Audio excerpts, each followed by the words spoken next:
I think showing passion, like not just passion for your idea, but passion for the artist and passion for the song and passion for what they're looking to do, it helps your chances of winning. I don't know if it makes it a winnable treatment. You know, I can only lead a horse to water and hope that it drinks. So I think just understanding that and putting your all into it and, you know, only engaging in things if you can do that too. Like, don't make yourself write a treatment for a track that you don't even want to do, because this is going to be a month at least of your life. There is a gap. In this case, it's between an artist who needs a music video and a film director who would love to make that video. Cheyenne Shannon is the person who closes that gap. As the lead rep for Lark Creative, she works with top directors and production companies to help conceptualize, direct, and produce those award-winning, culture-defining music videos we all enjoy. Cheyenne also knows what good treatments are made of, and today she lets us in and gives us some valuable insights on the pitching process and the industry as a whole. If you're not even sure what a treatment is or how they relate to the film industry, then this is an episode especially for you.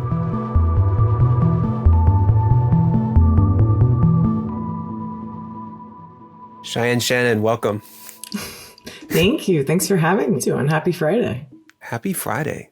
I'm really excited to talk to someone who's not a director or DP. Amazing. Yeah, I'm definitely not either one of those things, but I'm a lot of other things. So I feel like I have things to say, which is good. I mean, give me like the elevator pitch on what it is that you do. Okay. Elevator pitch is basically I'm an agent for music video directors, creative directors, and animators. I'm kind of like a matchmaker of sorts that helps pair my creatives with artists that they're dying to work with, or sometimes I'm hit up direct by labels and managers with new artists that are on the rise or more established ones. And I'm just trying to look at their aesthetic and what they're wanting to do within budget and try to pair them with someone that can help elevate them and make what they're looking to create. Yeah. What do you love the most about any of that? Oh my God, I love so much about it. I love that I get to, every single day of my job is different. It's always different projects, whether I'm working with like legacy artists that I never thought I'd get to work with, like Eric Clapton, or like a brand new artist I've never heard of before, and then I'm becoming obsessed with their music. And then I get to work with so many creatives, some of which are really established and are people that I've looked up to my whole career, or people that I'm discovering and helping build their career. And, you know, it's just a really beautiful kind of just different scale of seeing how different everyone is with their work and their aesthetic and just trying to help them. So all of that is definitely my favorite part of my job. Yeah. What does a normal day look like for you? Oh, yeah, it really just depends. But yeah, usually I'm responding to briefs that I'm getting in directly from labels or managers or artists direct. Sometimes we have artists reaching out that self-manage and just do everything on their own.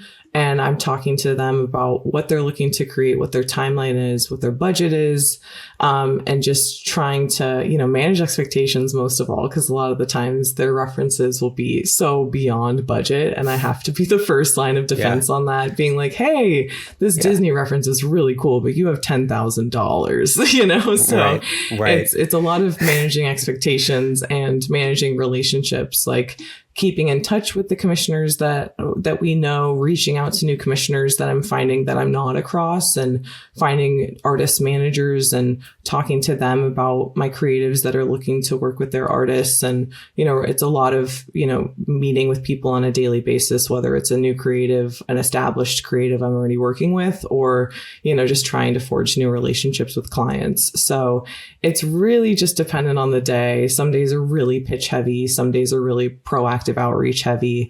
But I just, you know, kind of take it one day at a time, and it's been working so far. Yeah. Do you ever get on set? What's set life like for you? Oh my God, this is my favorite job I've had on set because I started in production. So I was a PA and then production coordinator, production manager, line producer. And I did craft services, like everything you could imagine. And then as a commissioner, you're on set all day long too. But now it's like, especially I only go to shoots when they're in Los Angeles or if I'm, coincidentally in town for it. But it's nice because I'm going to, first of all, check in on my creative and see how they're doing and if they're struggling with anybody or anything. And then I'm talking to hopefully the artist, but usually the manager and the label representative, just kind of schmoozing, seeing how they're doing, what they have coming up, if they need any help with anything. And then, of course, making sure that they're happy with my creative and with everything that's going on. So it's a lot of, again, just like managing relationships.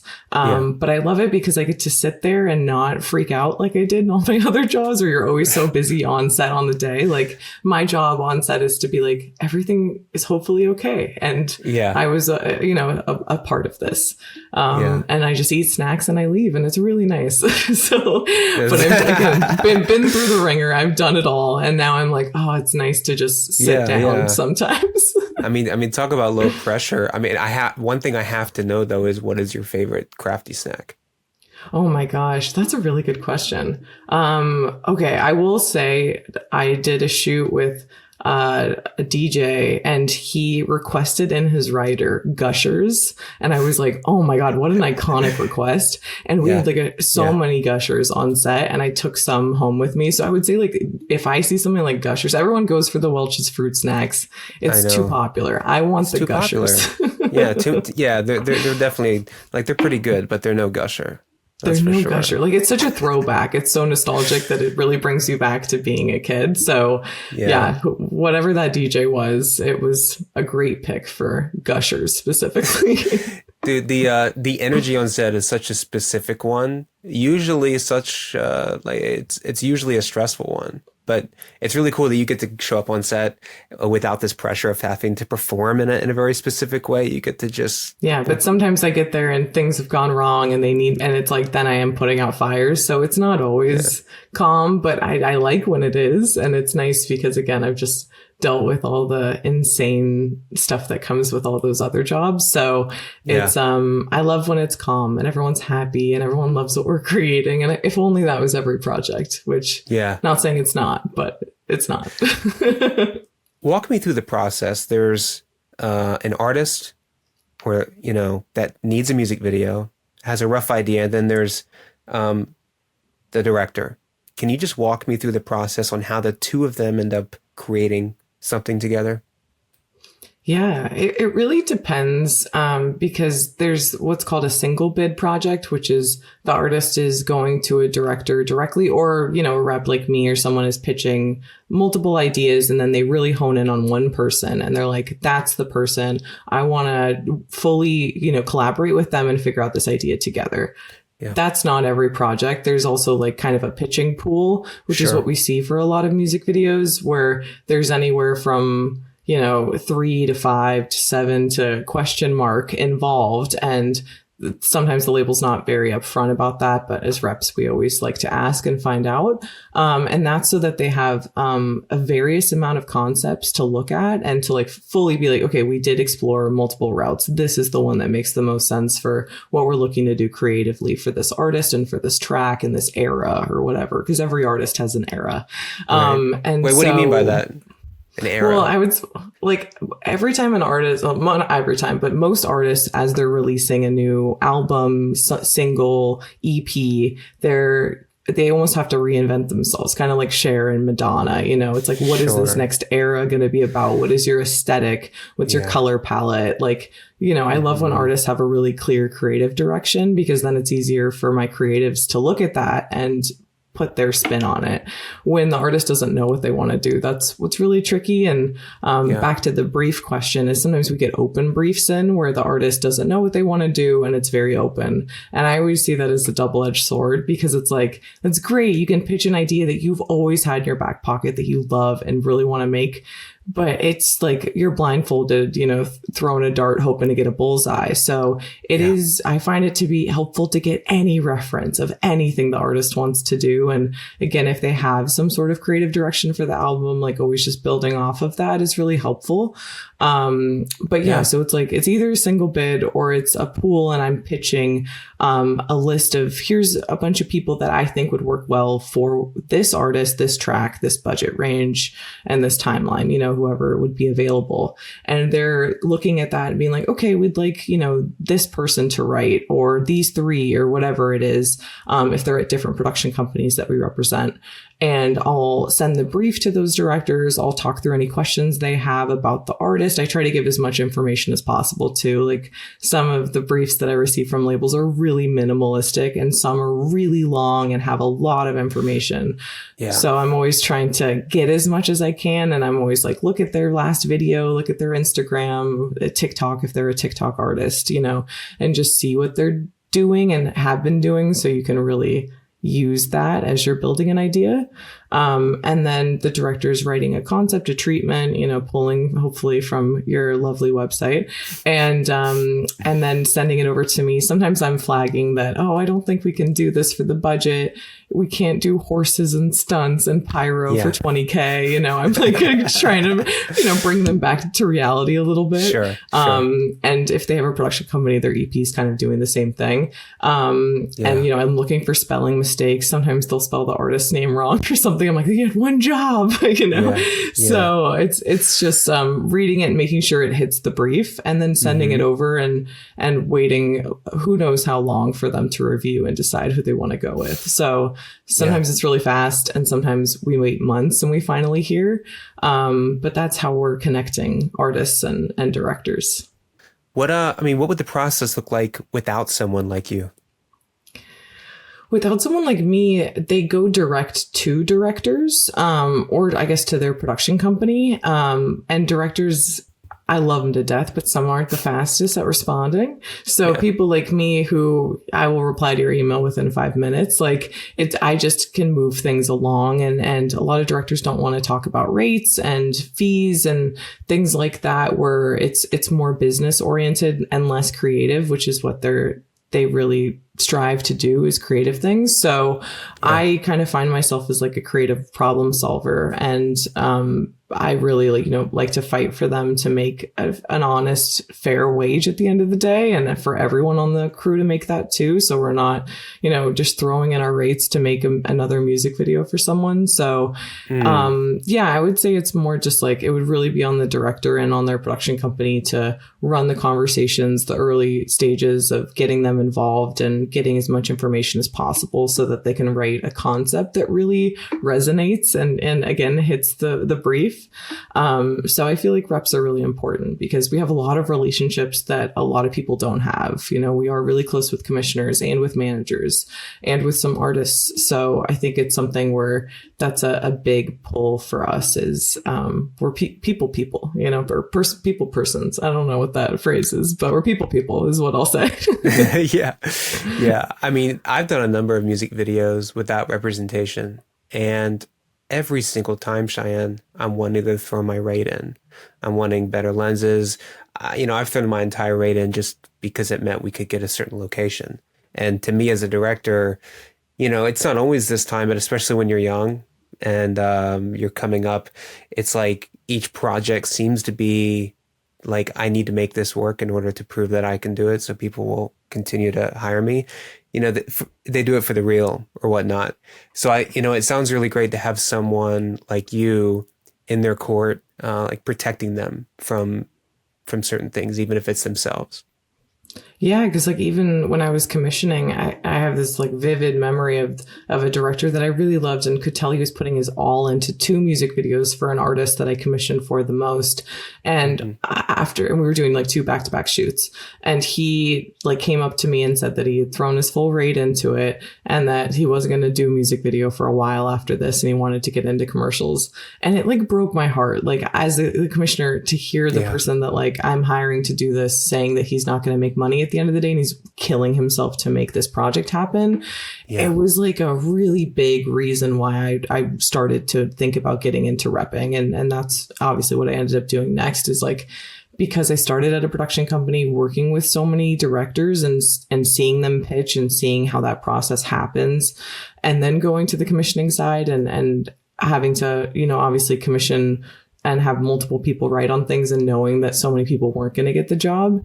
I'm not built for that. I'm not built to be the bearer of bad news. I'm not built to, you know, have people do free work. So it's like, that's a big thing that I fight for on my end, is like, for really honest writing pools and small writing pools, and hopefully single bids as much as we can do, because it just, you know, limits free work, which is like a big thing that We Direct Music Videos is fighting for right now. And I you know, I love that cause so much, and work very closely with the people that run it. So it was a big thing where just hearing someone throw in their rate and me being like, I don't want that. I don't want to be the reason why that's happening. And it obviously wasn't me. It's like you said, he wants better lenses. He wants this camera. He wants all these things.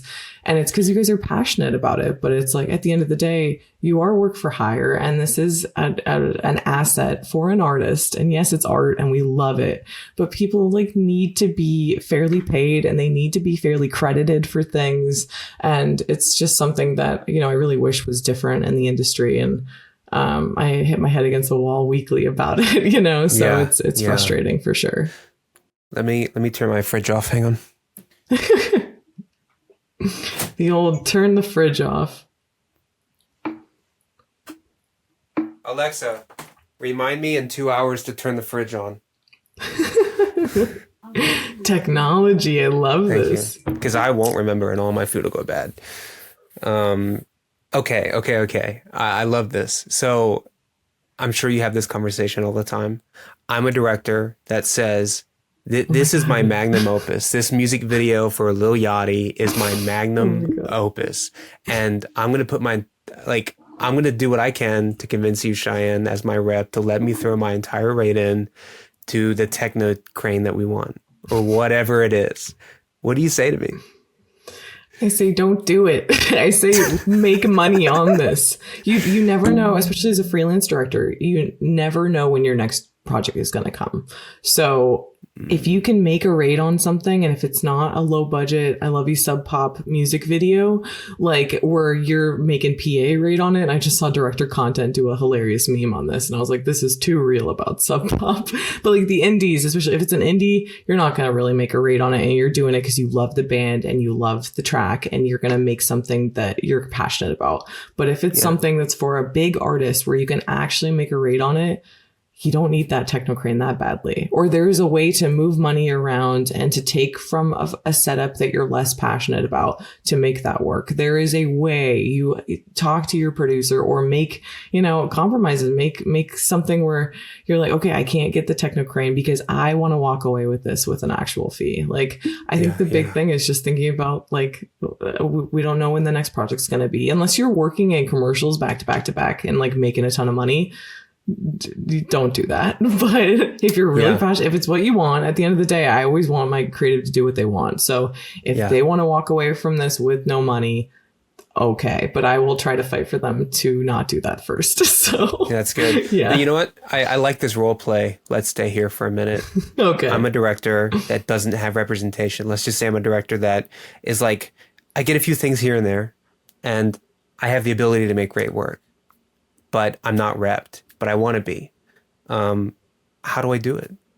How would you suggest that I go about getting repped and on a roster? Okay. Well, so I guess it's a different question of if you want to be repped by a production company, or if you want to be repped by like a rep like Lark. So it's like Lark represents production company rosters as a whole, like Some Such and Iconoclast and the Directors Bureau. And we have all the directors that fall under their roster. And then we have an individual roster where we have people like Dave Myers and Mia Barnes and Jason Lester, who are all at different companies, and we don't rep that roster as a whole. And so I guess it's kind of, if it's a question about going for a rep, I always find, because I get cold emails daily, that it's like, explain why you want to work together. Give me a relevant reason why we should work together. A lot of people start with their commercial work. personally, for what I do, it doesn't matter to me that you've done a Toyota commercial. Like, it matters to me if you've done a music video for a relevant artist, or at least a music video that has doesn't have to be a relevant artist, but if it pushed the needle in some sense, went viral. Even Vimeo staff picks kind of have merit to them in this day and age. Yeah, like, it's just, if they got attention, if it's something where there is a reason for you to work at a company and with a rep that has the caliber of Lark's, roster. But there's reps that work with people that are, brand new. I still work with directors that are brand new and are really figuring out what they want to do. So it really just depends on what they want to do, and if their aesthetic and their drive and how quickly they work matches up with the rep. But there's many of us, and we all work different ways, and again, have different relationships and stuff like that. So it's like, if you're more pop leaning, another rep might make more sense for you. Or if you want to do like indies, one of the reps might never talk to the indie labels. So it's really kind of looking at the rep's past work, and if that aligns with what you want to do for the future. You'll see on Lark, like, we literally work with every genre of artists you could imagine. So I love indie labels, so I don't say no. I'll say no if it's unrealistic. But it's something where, I think you really have to look at yourself and what your career goals are, and how the past work of that production company or that rep aligns with it. And then also just presenting yourself to them in an appealing way. Like, just mention, okay, if you want to get signed with that production company, what about your work lends itself to something that production company is missing, that rep is missing, because I find a lot of people will compare themselves to people on our roster, and that's not helpful. I don't need another so-and-so. I need you, because you are doing something that nobody else is doing, so I think that's strong. A big thing is, what is your special sauce that you have that no one else has? Lean into that, because there's obviously so many people that want to be a director or are a director and are fighting for that limelight and for eyes on their work. So I think kind of just leaning into that is my best advice. That's great. That's so good. Now, thank you. Now, let's say, I think you may have covered this already a little bit, but what can a director that's signed do that a director that's not signed can't? So I'll speak from both angles again. So signed with a rep, like, as a director that's not signed, you would have to kind of do all your own proactive outreach. So you're reaching out to Lil Yachty, like you mentioned, or to any of these artists, trying to track down their label and a commissioner and their manager, trying to get your work seen by them. Whereas if you're with a rep, I already know that commissioner, I already know that manager, I can talk to them, and there's a friendship, there's a prior relationship there, where I'm not being like, hi, my name is blah, blah, blah. It's like, hi, we know each other, we work together on this video. This guy really wants to work with you. Check out his work. He just did this amazing video that's gotten a ton of press, and, I can sell them that way. So I think that's the big thing of having a rep, is like the relationships that come with it, and just the support that we bring. Like, again, I'm going to help you advise on your treatment from a production standpoint, from a label commissioner standpoint, and from a rep standpoint. So it's like 3 ways where I can look at it and see, okay, is this actually hitting the brief? Like, is this going to be successful? So I think that's on the rep side, the answer to the question. And on the production company side, it's also like with rep, it's very strategic, and same with the production company. They're talking to you about, okay, what are your goals this year? Do you want to do more commercials, which Lark doesn't really do commercials. But it's like, in that sense, your production company has multiple sales reps across the US and the UK and beyond, that can pitch you for commercials and get you those boards in from agencies. So I think it's just like, it's mostly just relationships that really come with it. And sometimes production companies are putting money into music videos or into commercials to get it over the line and help execute the creative that the director wants. So I think that's a great thing that comes with it. A little bit of financing, depending on who you go with.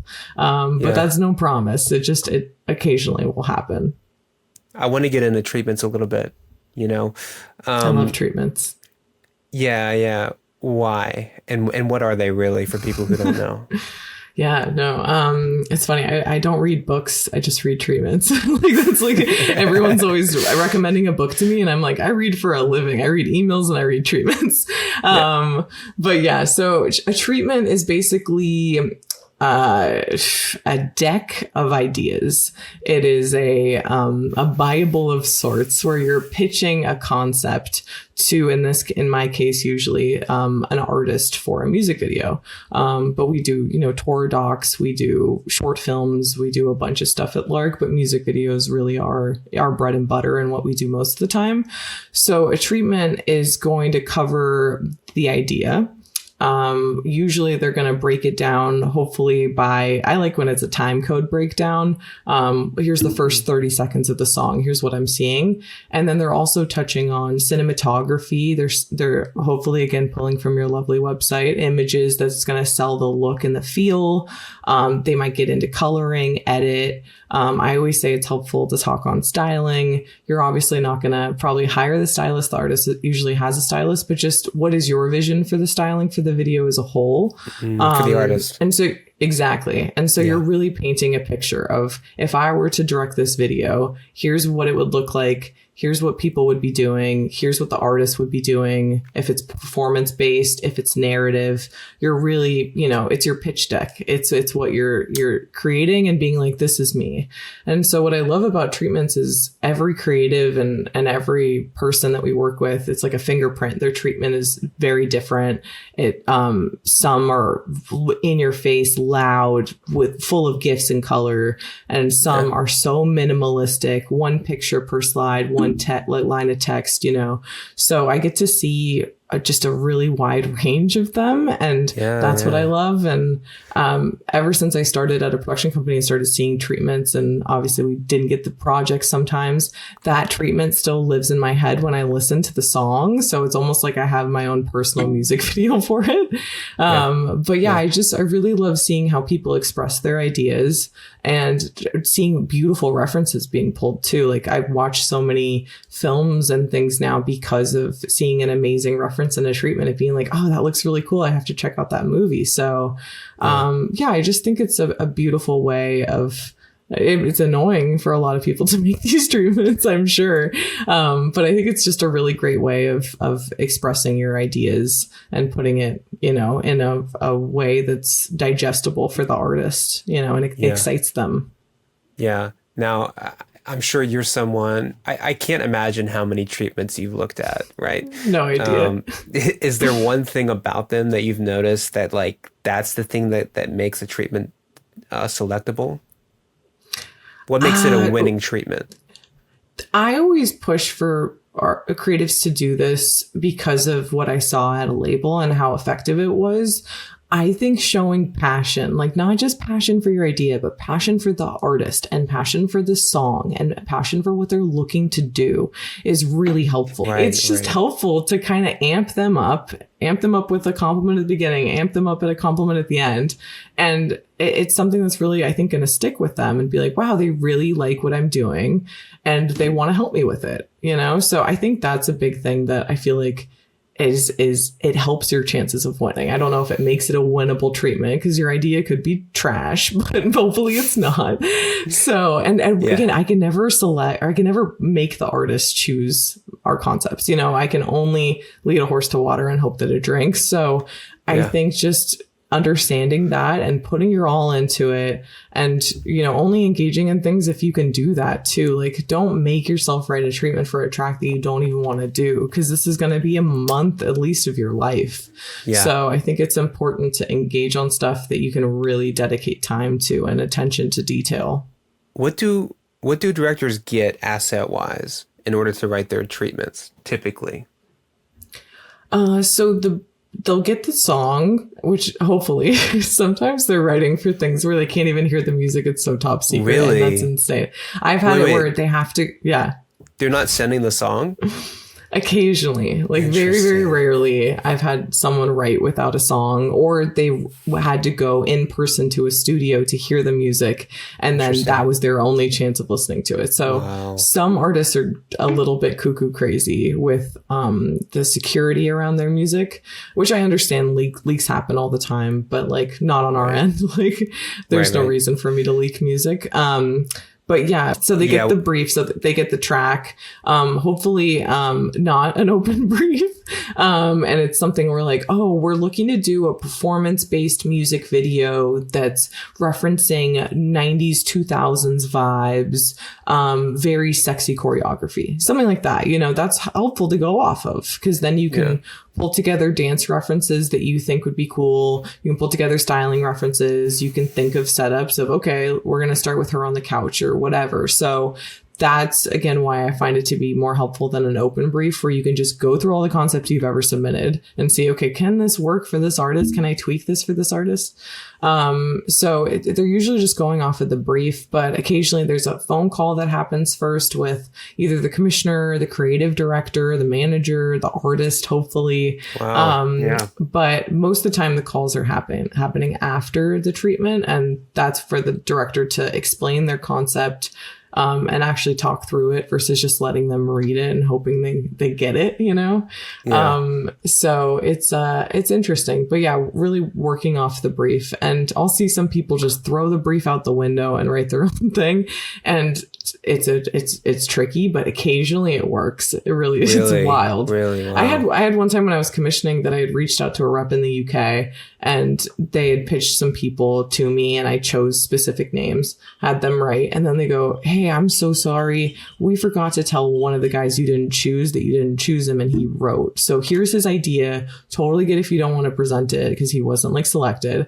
And I was like, oh, it's fine. I'll present it. The artist chose him. Like, that's literally, awesome. he got the video, and That's it was amazing. just because like of a miscommunication error. So yeah, that's a crazy thing that happens. But he was really inspired by the brief, and some people just, they get it, and even though they're being told by the rep, hold tight, they'll still write, you know, and occasionally it works. Not saying for everyone to do that that's listening, but just to show you all the crazy stuff that happens. Yeah. Let's talk about visual references, right? Do you think that they help a treatment? And how so? Yes. I think they're so important. I think pulling high res images, and images that are very cool and aren't like Pinteresty stock photo-y are really going to help sell your concept and be like, I'm cool. I like very much, like interesting visuals that are pushing the boundaries and doing different things. And I think that's going to show them that you're cool and you have great ideas. So I just think it's so important where you pull images from, and that it's not something that's going to turn the artist off. Like, I especially see that if you're pitching on a big pop artist, putting in images of her competitors or their competitors, rap competitors, is never a good vibe. They don't like that. So really leaning into the artist specifically, trying to sprinkle them into the treatment, but not having every page be images of them, I think is important, of just being like, this is about you. This isn't about your competitors, or just pulling cool images. I have a joke with a lot of my creatives that the most referenced image that I see on my end is that motorcycle shot from Fallen Angels. I see that in so many treatments that people now like send that to me, and they're like, what do you think about this for this artist? And I'm like, stop it. You know, I hate this. So there's some where it's just so overdone, like Tree of Life, Terrence Malick, he gets referenced to death. So it's things like that where I'm like, okay, is this something that other people are going to be referencing? Like trying to find things that are a little bit more obscure, and just leaning into fashion films. I see a lot of people pull from fashion films and from the fashion world, which I think is really helpful. Like, we all know that Burberry commercial with the wire work that was just insane. So I see that all the time. And that's always, if you are talking about floating in a treatment, you're going to see the Burberry thing. So I think just thinking of, is this done to death? Like, has someone referenced this to hell and back? And just trying to find your own unique things. But sometimes you're looking for an image that does not exist. And then that's when I find AI. Like, I'm not an AI lover by any means, but I think AI for treatment building is so helpful. And that's the only thing that I feel like it's helpful for.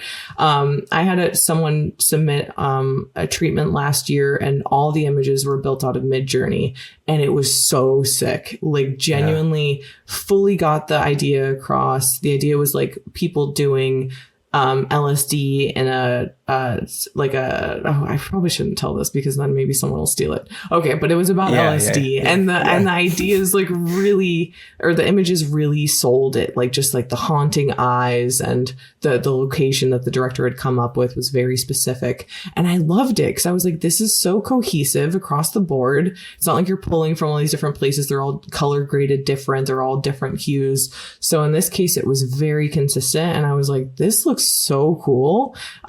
It was almost like a book, you know. I just thought it was so well done, and fortunately they didn't get chosen, and it didn't get made, but that was the one that I saw where I was like, yeah, okay, this is what AI should be used for by, you know, creatives in this field specifically. Okay, so when directors are needing references for their treatment, where are they usually going to get those? You know, I don't know. I think a lot of people use Shot Deck is something that I hear. I find a lot of them, as they see cool things throughout just their normal day-to-day, they are screenshotting them and archiving them, which I think is helpful. And then when they're building something, they already know about, I just have to find that image that I pulled. So I think that's helpful, is just kind of starting to build your own database on your own end when you're seeing cool things. And then using a website, you know, like FrameSet or Shot Deck or the other ones that I'm sure exist, but I don't build treatments myself. I think it'd be, honestly, if I had to build a treatment, like, I've seen so many, but props to everybody who builds treatments, and sorry that I have to rip them apart sometimes. Cause they're just, it's an undertaking. It really is. It's like making a presentation for school, you know, it's like a whole thing. But yeah, I find that that's how people are finding them, or at least from what I'm hearing. Yeah. Yeah. Now, are directors, in your experience, are directors making the treatments by themselves, or do they have help? It depends. Most of the time they're making it themselves. And sometimes, you know, they're fully, you know, having a team around them that's helping them really bring the whole thing to life. So it really just depends on the director. And if they're working on another project, I find sometimes they're balancing multiple things. Sure. And they're like, okay, I'm shooting in Dubai right now on a commercial. Like, can I bring in this treatment writer to help me, you know, beef up my idea and really get my point across? And yeah, then image pullers are coming in that way too. And it's really cool. I love when it's like a team dynamic, but most of the time I find that it's a director on their own, sitting, pulling their hair out until 3 a.m. Like, I'll wake up every morning to like a treatment someone sent me at like 4 a.m. And I'm like, oh, you poor baby. I'm so sorry. I've certainly been there, but that's how you know that they've been up all night, because you get those emails at 4 a.m. So I'm just like, okay, I'll reply to this tomorrow. It's fine. Yeah. I mean, do you think directors put too much work into treatments? No, like, I think that's a hard question. I think it's dependent on the artist. If it's like, again, if it's someone that you care so deeply about, then put your all into it. But if it's a rapper or a pop star or someone that you're like, okay, it'd be cool to do a video for them, but like, you don't really care too much, then don't kill yourself over it. You know, like, get your point across, try to pull cool references, but it doesn't have to be like the most in-depth crazy treatment I've ever seen.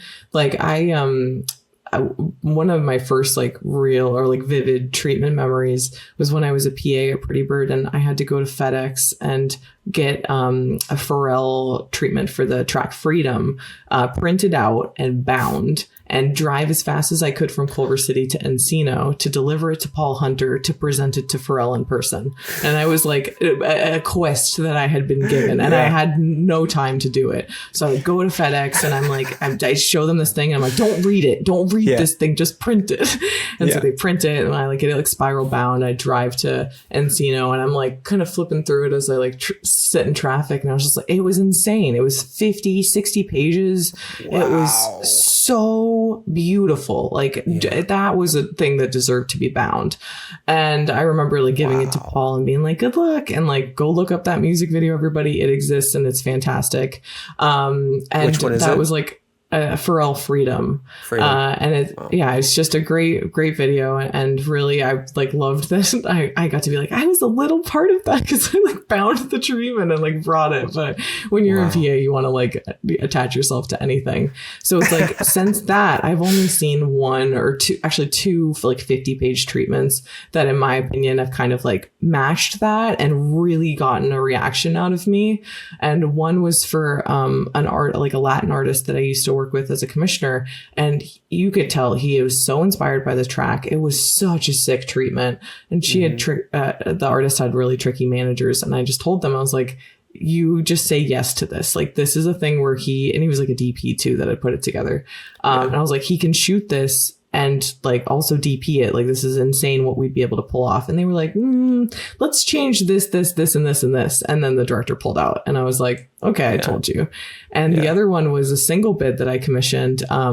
It was an up and coming director that I really love named Louis Hinman. And I hit him about this Joseph track that I was obsessed with called It's Been a Little Heavy Lately. And it was my favorite song that I commissioned. And I just told him that. I was like, I'm so passionate about this. I hope you are too. We'd love to single bid you. His treatment knocked my socks off. It was beautiful. He pulls some of my favorite references, so I should honestly ask him where he finds them.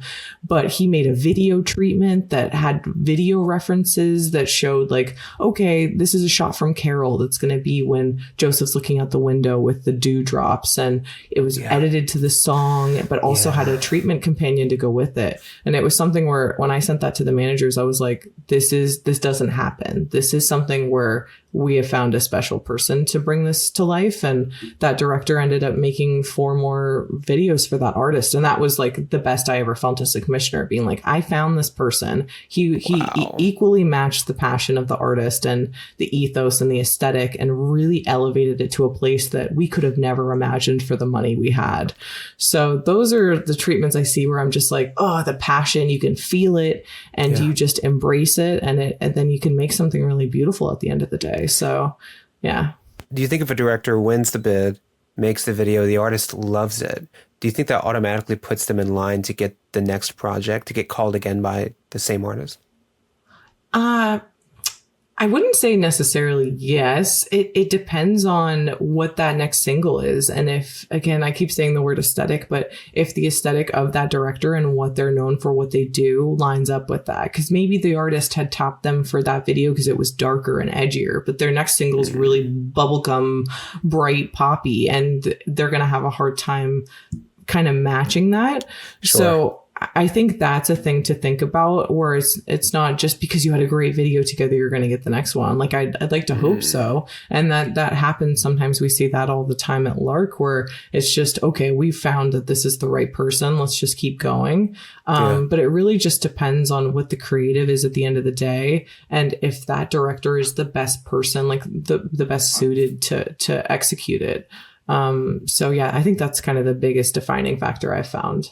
Yeah. You talked about the treatment that was slaved over for so long, leather bound, right? But tell me, like, give me a story of one that was just like a text document, or one that seemed super underwhelming, but produced a great video for an artist. Does that exist? Let's see. Has that happened? I'm trying to think of, like, I see those, but I'm trying to think of one that like worked. I have seen that where I have someone pitch a deck and then they don't love the deck and they want this, and this done. And then they kind of pitch just a document to kind of go back on it. And then they're like, oh, we like that. But I can't think of an example of one of those working. Not to deter everybody, but I do think like the better it looks, the more time you put into it. Again, don't kill yourself, but just show that you tried, that you didn't just slap something together. Because I think they'll see that as a reflection on what the end product might be. You know, if they're throwing this treatment together, maybe they're throwing my music video together. Not again saying that that's what everyone thinks, but just something that might cross their mind. Yeah. I think you've been around long enough for this question. I hope so. How do you think treatments have evolved? Oh, they've definitely evolved. I remember seeing like pretty bare bones, lo-fi images, you know, like crunchy text, like really just exported through a toaster, like just doesn't look good.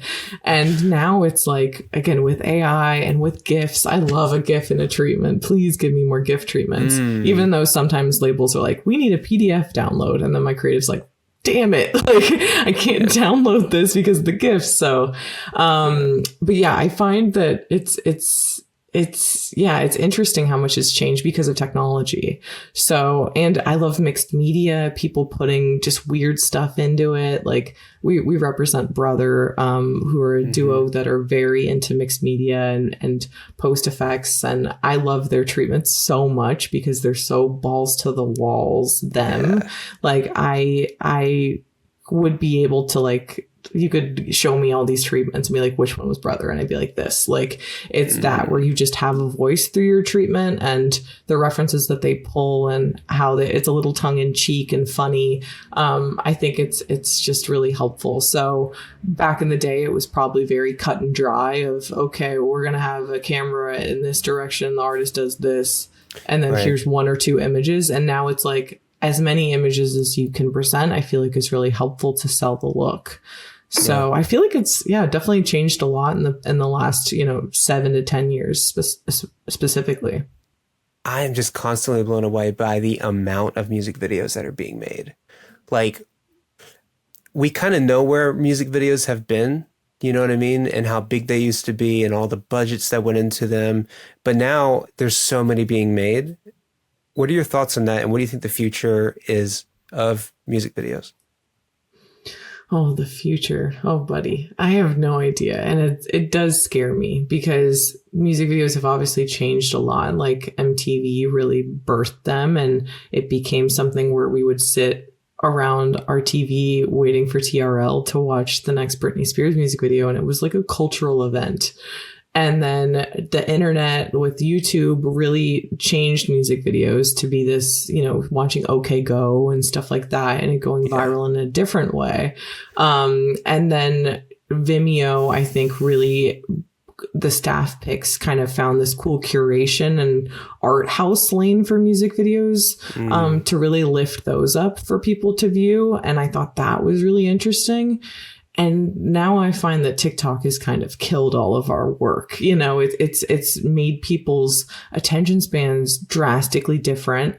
And now all we just do is doom scroll all night instead of going on YouTube and watching a music video or seeing a music video in full on one of those apps. Yeah, for the future of music videos, I'm hoping that it goes back to what it was, which is, people just need to watch music videos still, like not just people that work in our industry. Like I talk about music videos all the time, obviously. And like, I find that people in my daily life just don't really consume them. And it's sad because I think music videos are so important for the culture and really, teach us about things that we haven't seen before, whether it's a place that we haven't been to before or a dance style we haven't seen before, or, there's so much that a music video can introduce to someone, a cinematic technique that we've never seen before.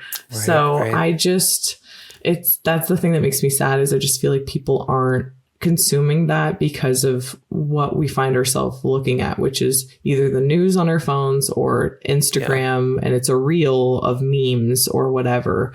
But it's I wouldn't say a scary time for music videos. It's just an uncertain time of like what will happen next. But when I talk to Jamie, Lark's founder, she says it's always like a roller coaster.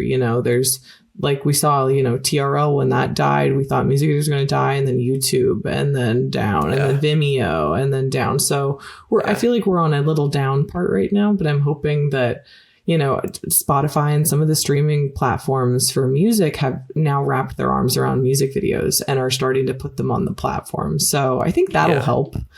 I'm hoping.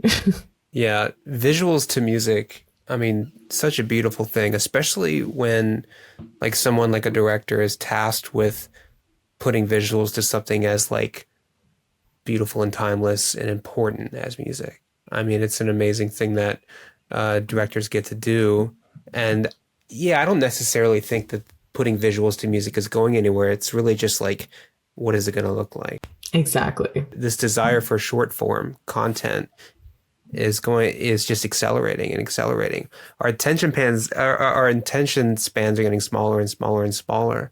And it gets to the point in which is like, how small is too small, right? Yeah. And it's I mean, it's an interesting thing. One thing I do like to see is I spend a good bit of time on YouTube. If I go to YouTube and I look at videos that have like the most views, into the billions, they're usually music videos. Exactly. Because when it hits and it's almost addictive and people want to rewatch it and learn if there's a dance in it or whatever it is. So there's just things like that where music videos are, like I said, they're part of the culture and they really kind of shape what kids like and introduce them to things. So yeah, but I am finding that a lot of labels want to lean into, pulling like the 30-second hook of a song like they're doing on TikTok and then the music video being that. And it's like, I can't even imagine what the budgets are going to be like for a 30-second snippet. Right. So it's going to be even harder. And then you're just like having to put everything into such a short period of time. So it's like trying to fit a narrative into that. I can't even imagine. And we thought Vine was crazy with the 6 seconds, but it's like, this is like, put a narrative in a 30-second hook and throw it on TikTok and you're going to be a big director star. Like, it's just tricky. But I hope that it picks up and that it becomes a big thing again and that all my friends are, oh, Cheyenne, I saw this music video the other day. I want someone saying that to me that's not like a film friend. But I'm happy when my film friends send me really cool music videos. I always love to check them out. Yeah. A friend of mine was recently like reminiscing on times that she would spend with her friend in her apartment just watching music videos all night. And I was like, man, that is so fun. I see people post about that, trying to have like music video nights. And obviously we do it in the community, which is so fun. I love that. Whenever it's at Brain Dead we direct music videos, whether it's like one of our directors will do a retrospective, like Dave Meyers just did one into his whole, multi-decade career, spanning from like Britney Spears all the way to working with Little Sims last year. And it's fascinating to see how music videos have changed and how some effects hold up, how some don't. And I really loved that. It was such a blast from the past. Like I grew up watching Britney Spears' Lucky, and that's my favorite Britney Spears song.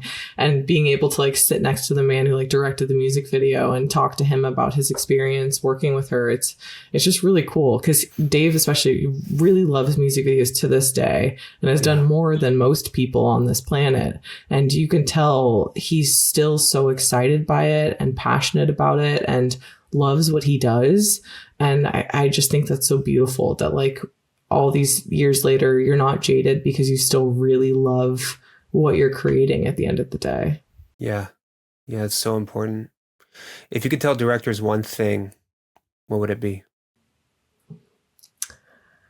Do a project for one of the 3 R's, whether it's for your reel, it's something you've never made before and will, show diversity, or relationship, whether it's a commissioner you never worked with before, an artist, a manager, it's going to lead to more situations, or you're a rate. You're going to make money on it. It doesn't have to be something that you promote. If you're going to make actual money on it and you can be proud of it in some sense, like I think those are the 3 like real things you need to think about when you're getting a project sent to you of like, okay, this is going to be my time. Like, what am I going to get from this? So that's always my big piece of advice is do it for at least one of the 3 R's or don't do it. Yeah. If a director wants to be writing more treatments, right? But or getting in more, like if a director is wanting to get more invitations to write treatments, how would you suggest they find themselves into the writer's room, if you will? What should they do? I would say like looking into the artist that you want to work with, and if they have a commissioner, like if they have someone at a label that specifically is like their point person that's helping create these music videos, that's a really good person to start with. You know, a lot of people are on Instagram. You can always DM them. But I find like if you can find their professional email and just sending them an email with, again, why you're relevant to work with them, what music video have you done, or what work have you done that lends itself to what you want to do. That's a really good way of trying to get in, because just if you make relationships with commissioners, like they will keep you top of mind and send you things. But again, like finding a rep, someone like me who's having those conversations and has a constant flow of projects coming in. I think just being open to different genres too, and not pigeonholing yourself in hip hop or pop or, you know, country, and really branching out and showing that you can do it all. Because a lot of the biggest music video directors in the industry, or the ones that I respect the most, you know, it's not that they don't say no, but it's that they really like consider things and try different things they haven't done before. Yeah. I hope you're ready to get your email inbox flooding full of emails. Oh my after God. This. Please don't email me, everyone. Please. I have so many creatives and I can't have more. So don't email me, but I love you. Okay, question for you. We know what your role is as a rep, but what is a commissioner and how do they fit within this puzzle? Yeah, no, that's a great question. A lot of people don't know what commissioners do, especially when I was one. I was constantly explaining it to people. But basically, the commissioner is the person that works at the record label who is in charge of executing the music video. So they're working in usually like a creative marketing department, where a marketing manager who's essentially the lead on an artist project. So let's say they're working with Casey Musgraves. They're reaching out to that commissioner being like, hi, we need a Casey Musgraves video to come out on, you know, April 26th. And we have, you know, where it's 1 month until then. So we need to start reaching out to people so that they can write concepts and we can execute something. So they give the commissioner a budget. So it's coming from the marketing department. The commissioner does not decide the budget, just so everyone knows this. And they have to keep in mind, okay, this is the budget. This is the timeline. This is, you know, what is Casey wanting to do, or what is whatever artist wanting to do. And they're building the brief that I've mentioned so many times in this conversation, which should, you know, start with the artist, the track, the shoot location, where are you looking to shoot, what's the artist available, like travel wise, and also like the brief information. So what is she looking to do? What is she like? What is she not like? I've seen briefs come in all shapes and forms. There's some commissioners that don't want to write a brief anymore and they just want to call me and talk it through, and then I'm building the brief, which is frustrating, but that exists. Yeah. And then there's some that write the most detailed brief possible, and they'll send you an artist one sheet, which really talks about kind of a little bio on the artist, any metrics about how good they're doing in streaming, or if they open for Taylor Swift or something that's going to make you be like, oh, this is a relevant artist right now. So that's everything that the commissioner's putting together. And then from there, they're reaching out to either reps to talk about directors, or they're reaching out to directors directly. And then getting treatments in, talking internally with the management team, the marketing team, and the artist of, okay, what idea are you guys liking the most? Sometimes the commissioner will have a good relationship with that team to interject and be like, I think this one would be the best because this director, either I've worked with before or I haven't, I'm a fan of them. They're really, you know, this is what I would point to. And it might be completely different from what the artist wants to do. So you kind of have to sense if you have a voice in the room or not as a commissioner. Sometimes you just shut up and you give it to them and you let them select it. And then from there, the commissioner's job is to obviously get that idea budgeted out, see if it works for the budget, or if they can get more money, or if they can get brand funding to help deal with, you know, any overages beyond the original budget range. And then the commissioner goes on set and is making sure that the artist is doing well. The management team is happy. The director and the production team are on schedule. And so that's kind of a commissioner's on set for that specifically. And then if any, you know, they should be there the whole day, most of the time. And then they're involved in post. Really, they're the main person at the label that the production team's going to be talking to. And they're just, like, I always described it as I would get the track and I would give them a video. Like, that's they're across the entire thing. So, you know, relaying notes and post from the artist team and any updates that might have come in of things that we need them to integrate into the music video. But they're really just, you know, they're a counterpart to a rep and a counterpart to a line producer that's pushing everything forward label side. Is the long way of putting it.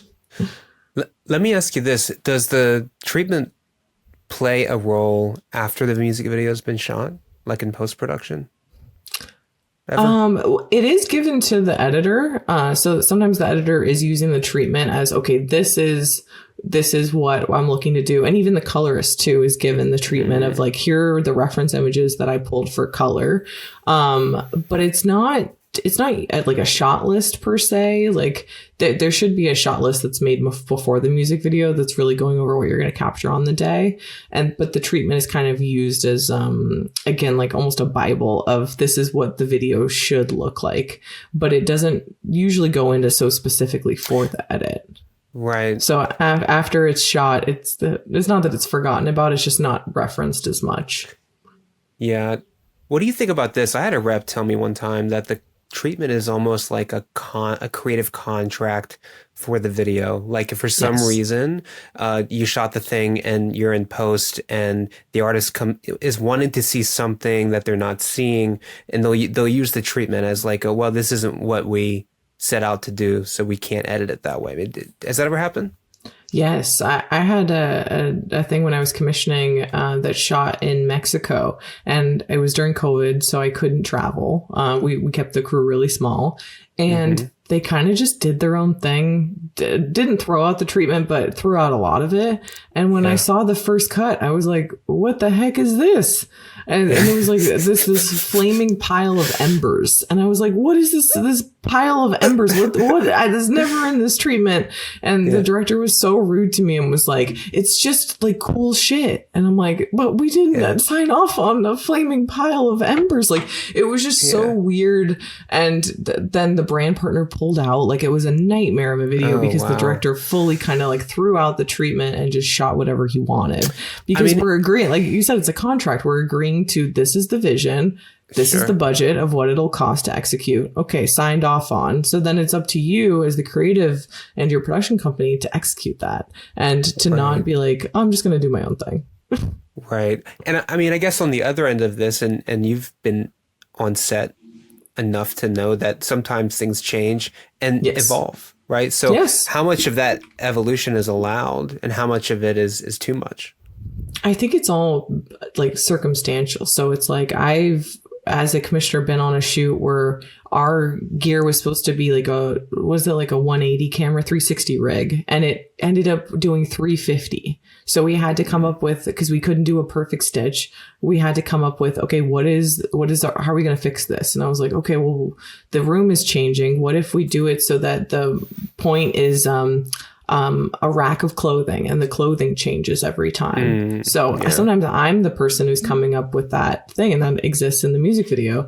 And, or it's for that same music video, we had to reset the room like 50 times throughout the day. And we were going to do this elaborate proposal scene and we didn't have time for it. And I was like, what if she just wakes up and the guy's proposing to her, like got down on one knee next to the bed. They're like, let's do it. And we just do it. So like sometimes stuff happens on the fly where it's just, okay, we don't have time for this. What are we going to do? And the commissioner is involved in those conversations to be like, okay, we can approve this. Legal would never approve this. No, the artist can't be portrayed that way.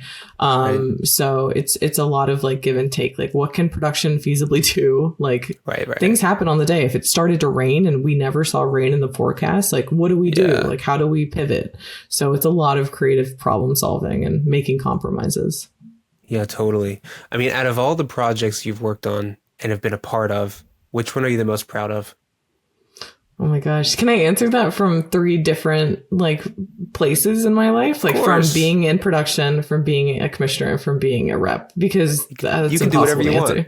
Okay, cool. Yeah. Well, so from when I worked at a production company, I'm really proud of the Manchester Orchestra music videos that I worked on. The Daniels were the creative director for that album.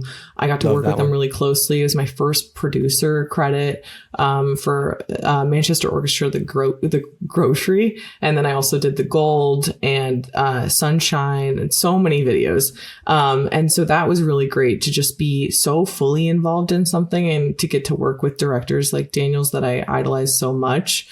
And then from a commissioner perspective, I touched on it a bit, but the Joseph project that I did with Lewis Hinman, we did, I think 4 or 5 videos together and they all connect to each other. It's a beautiful story and shot so beautifully on film. It was the highlight of my time there.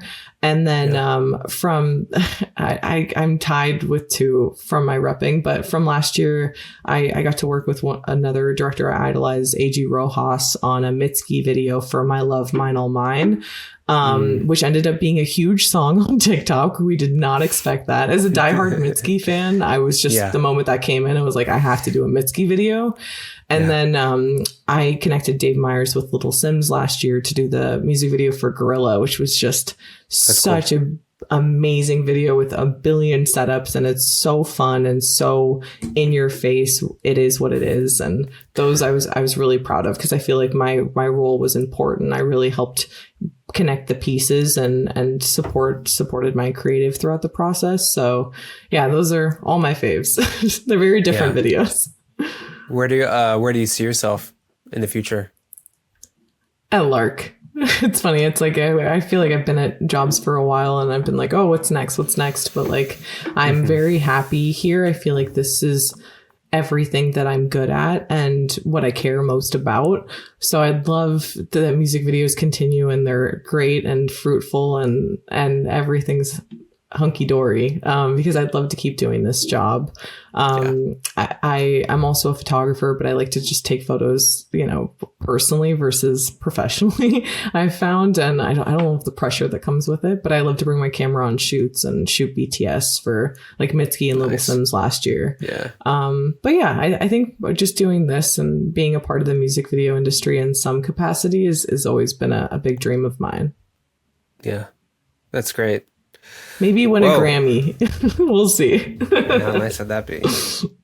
Cheyenne, I just want to put the ball in your court here. Is there anything else you'd like to say about treatments, directors, representation, music videos, all of the above? Go. Wow. Okay, that's a lot. I guess all I want to say is I love music videos. I love them dearly. I've loved them my whole life. And I wanted to find a way to work in music and in visuals. And I think I found the exact role that makes sense for me. I'm glad I did all the jobs that I did before and met all those people so it can inform this decisions and, insight that I share with my creatives on a daily basis. I pray, even though I'm atheist, that the music video industry bounces back from this weird kind of TikTok slump that we're in. And I just will urge everybody listening to watch more music videos and send them to people. And, let's try to get people as inspired as we all were by them. 'Cause it's just such a beautiful craft and the amount of attention to detail and time and effort that goes into them is really remarkable. So I just love this community. I love the film community as a whole. And I'm really happy that, people are still passionate about making music videos. So I think that's all I have to say. But yeah, I love representing creatives and working with so many different talented individuals that all have different personalities, and I just get to work with so many creative souls. It's pretty inspiring. Yeah, cool. Awesome. Well, thank you very much. Yeah, no, likewise. Thank you for asking such insightful questions.